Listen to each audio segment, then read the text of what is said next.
What's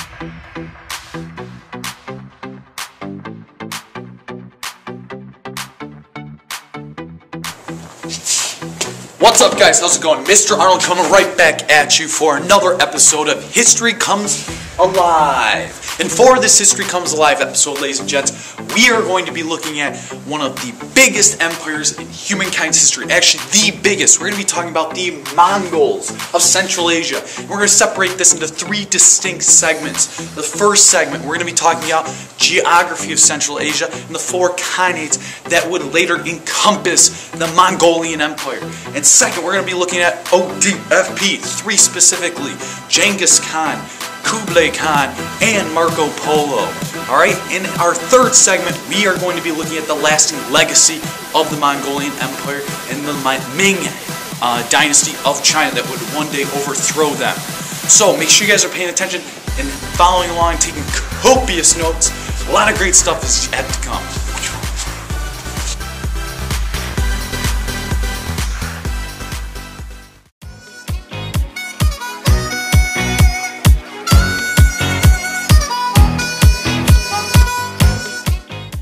Alright guys, Mr. Arnold coming back for the second segment, and in the second segment we're going to be looking at Mongolian geography. Alright, ladies and gents, you might be thinking, well, Mr. Arnold, why is it so important? Well, people, they established the world's largest landmass empire in the history of humankind.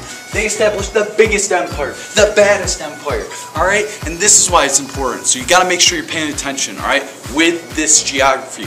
Before we really dive into the bigger stuff, the bigger idea type themes, I want you to dive into the fact of where they're coming, alright? You want us to know where you're coming from before you really go any further with this, alright? So the Mongols, ladies and gents, they're going to be located right here in Central Asia. Central Asia, which is going to be essentially going to be kind of the launching part of this big empire. Alright? And from that location in Central Asia, they're going to establish the world's largest empire. Now, keep in mind where they're going to be going. They're going to be going out east into China. They're going to take over parts of China. They're going to go out west, northwest, and take over parts of Russia.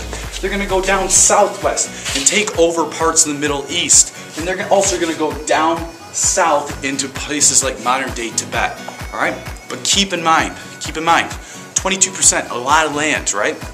But how are they going to be able to essentially govern that land and govern the people that live amongst that? Well, over time, what they're going to establish is one of your vocab words, khanates. Alright?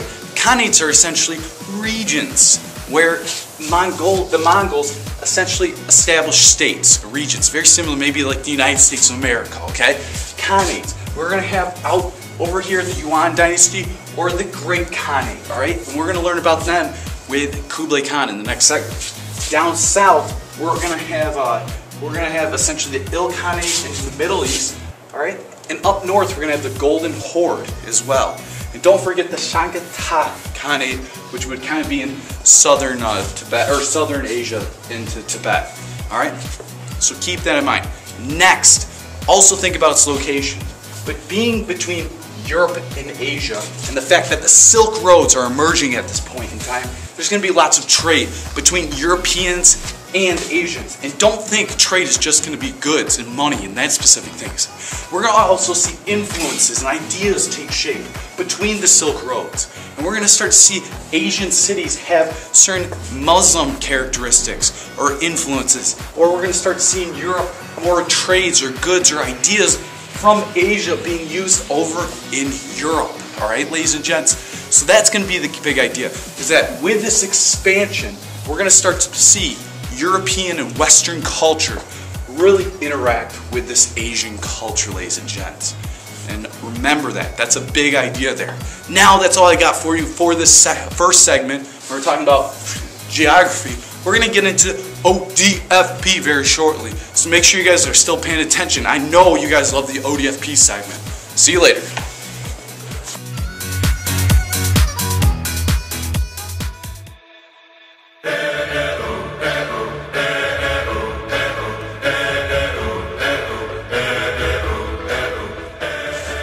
What's up, guys? Mr. Arnold sliding back in here for this next segment in which we are going to be discussing ODFP. Come on, I want to get a chant going. ODFP. Old Dead Famous People. Alright guys, and in this segment we're going to be talking about three distinct individuals, ladies and gents. The first being this, the guy that unified all the Mongolian tribes of Central Asia to become one.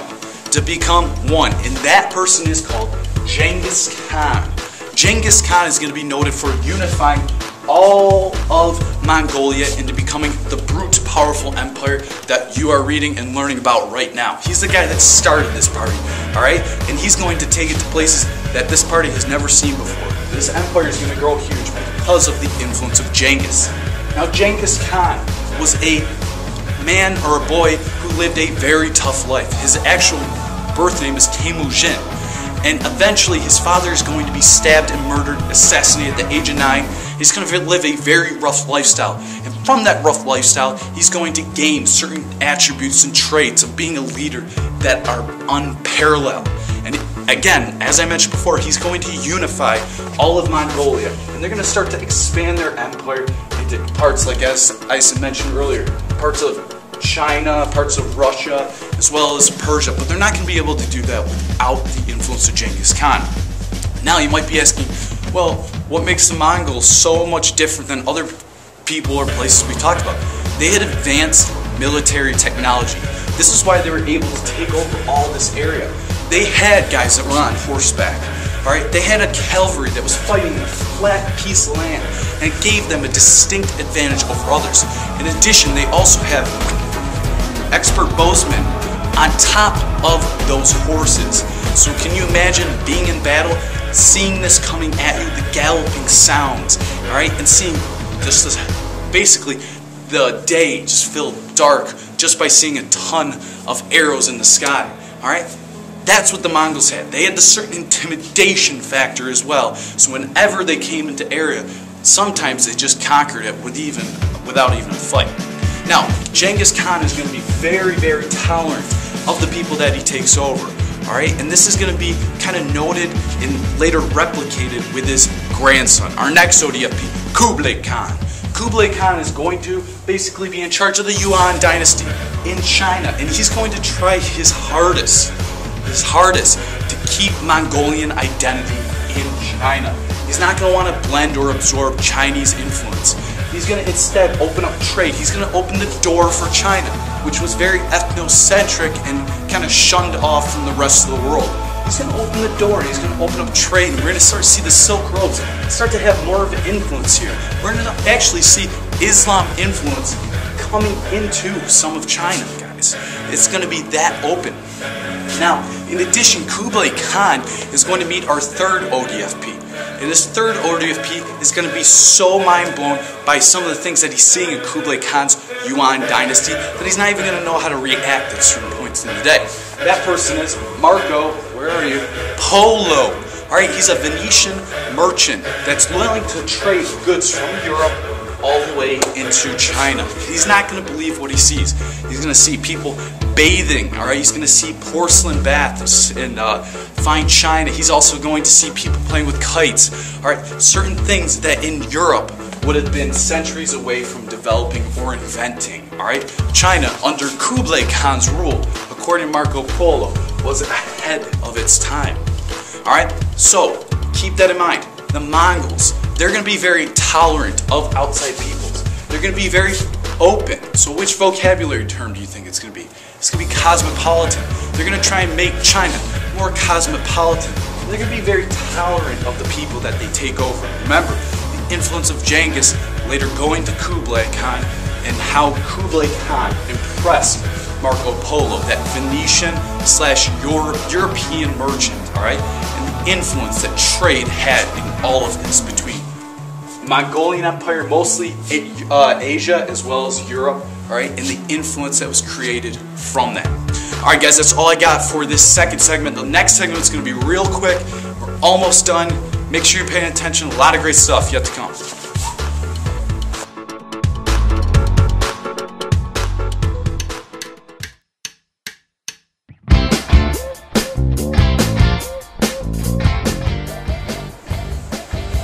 Alright guys, Mr. Arnold come back, trying to wrap things up.